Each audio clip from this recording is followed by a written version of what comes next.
marigny isanandro zao ampilefileny ino raha nataoko isanandro zao karam-pijaliny ino ny adosoako ambaraho zao izy koa misy rasina atao azoko fona ary azoko vato vatoko tiako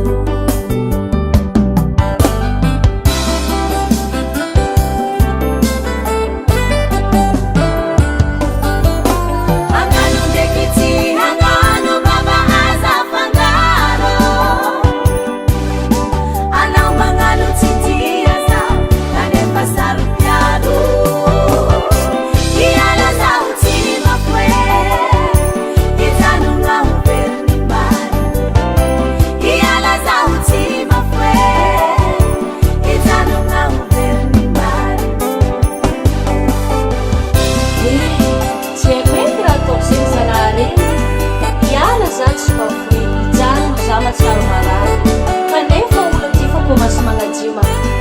amodena fety tsy atao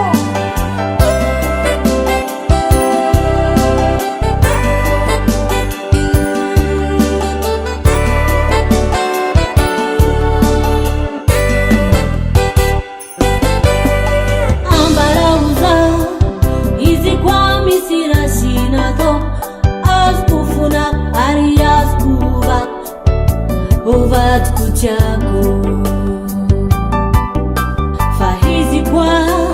boka miarasiako zegny tsikiniako ary tsy azoko vako ka tsy haiko raha atao vatoko tiako